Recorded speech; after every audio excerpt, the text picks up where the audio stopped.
video for you all to see. I think this is kimchi.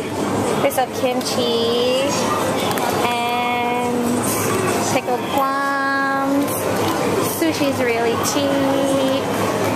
So we have noodles, fish, and it's very cheap. That's about $4. That one's already seasoned. Oh, salmon, $3. Well, almost $4. And pre-made sushi, very cheap, less than $7 for sashimi sushi.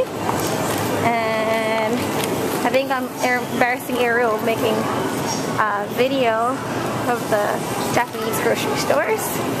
I think that everything looks different and it's interesting.